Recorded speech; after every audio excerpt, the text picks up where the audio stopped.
Bon, salut à tous, bienvenue dans cette nouvelle vidéo consacrée à l'aménagement et à la transformation d'un véhicule en camping-car. Voilà. Donc, pour faire suite à la vidéo précédente, là on va passer donc à la deuxième partie, la préparation des plans et du budget. Voilà, parce que, vous allez voir, c'est indispensable.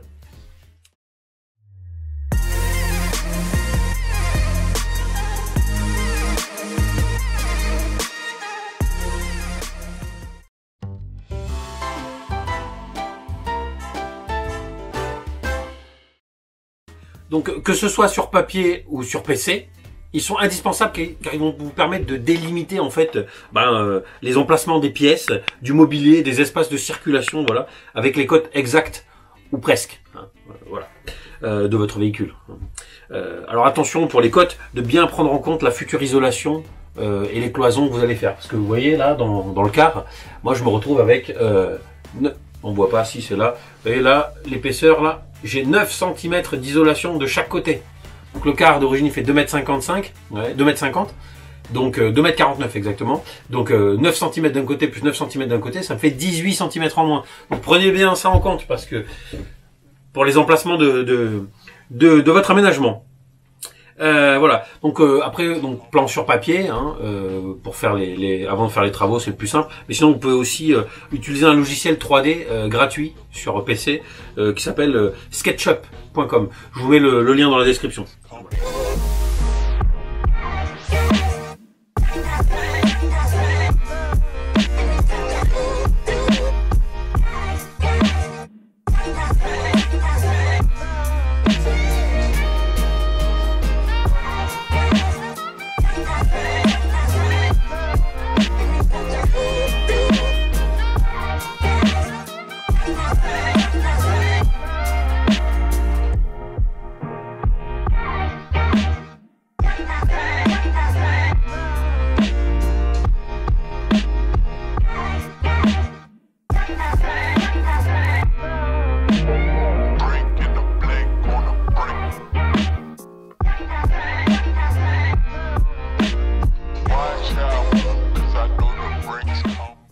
Alors un conseil pour pas faire la même erreur que moi, faites plusieurs plans, des différentes étapes en fait.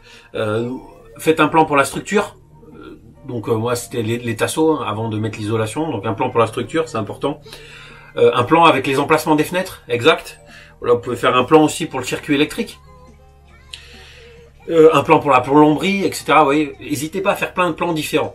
De toute façon, dites-vous bien que de toute façon, peu importe le nombre de plans que vous allez faire, vous allez être amené à modifier les plans au fur de l'aménagement. Au fur et à mesure, je veux dire, de l'aménagement. Parce qu'entre les plans et la réalité, il y a souvent un fossé, clairement. Voilà. Donc, étape importante.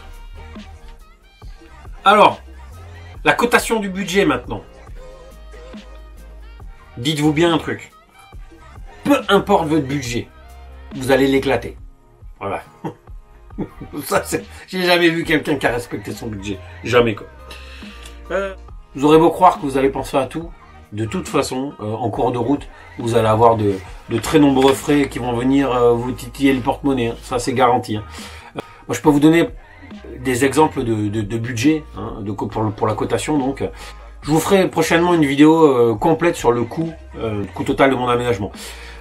Mais voilà, vous pouvez pour coter donc le budget, vous pouvez faire un budget outillage important. Un budget remplacement des vitres d'origine si vous prenez un car. Voilà, donc on peut remplacer les vitres par des tôles ou par des planches de contreplaqué marin fibrées. Voilà, ça a un coût. Donc cotez ça aussi. Un budget tasseau et structure intérieure par exemple. Budget électricité, donc vous avez la partie 220, la partie 12 volts ou 24 volts selon le véhicule. Le budget isolant. Vous avez le budget cloison et mur intérieur aussi. Il faut savoir que si vous utilisez des planches, peu importe le revêtement, voilà, il va falloir dessus il faut compter la peinture en plus, les revêtements, si vous mettez du PVC, j'en sais rien, enfin voilà. C'est un sacré coût aussi, surtout sur un gros véhicule. Après vous pouvez voilà, budget peinture et revêtement des murs donc, budget par pièce aussi pour l'aménagement. Chambre, lit, les toilettes, la salle de bain, la cuisine, etc., le salon. Voilà, il va y avoir des éléments à l'intérieur qui vont avoir un coût différent, quoi. Budget plomberie aussi. Budget sécurité, détecteur de fumée, alarme, extincteur, qui est obligatoire d'ailleurs, dans un poids lourd en tout cas. Alors budget visserie, putain moi j'avais pas pensé à ça, la visserie. Pour vous donner un exemple, on a tendance à oublier ce budget-là, mais moi pour l'aménagement du car, j'ai dépensé environ 400 € de vis. 400 € de visserie, c'est un truc de dingue quoi. Entre les vis inox pour l'extérieur, les vis à l'intérieur pour le bois et tout, 400 balles quoi. Voilà. Ah oui, puis un dernier budget important, c'est le budget boulettes et conneries. Hein. On n'est pas infaillible, on fait des conneries forcément. Donc comme tout le monde, vous allez jeter à un moment donné, hein, vous allez jeter du pognon par la fenêtre en faisant des conneries. Une planche, vous la coupez, merde, vous êtes planté sur les côtes, bam! Allez. Voilà. Ah oui, puis là j'allais oublier aussi, il y a un budget important, c'est le budget révision et entretien, réparation du véhicule, voilà. Ce serait con de partir sur la route avec un véhicule tout fraîchement aménagé puis de tomber en panne, quoi. Voilà. Donc pensez à ça aussi. Voilà. Bon, concrètement pour le car, heureusement il a été suivi dans l'entretien et tout. Mais voilà, avant de prendre la route avec, avant de partir, je vais faire l'entretien complet. C'est un coût à 500 balles, quoi. Et encore, c'est pas très cher pour un poids lourd. Mais voilà, faut y penser à ça. Voilà, puis une fois que vous avez réussi, bah, tant bien que mal à côté le budget, hein, vous allez être étonné déjà je pense, mais direct, je vous le dis. Hein. Pour le budget total, vous pouvez rajouter 25%. Voilà. 25% en plus, hein, si, hein, je vous assure. Hein. 25, voilà.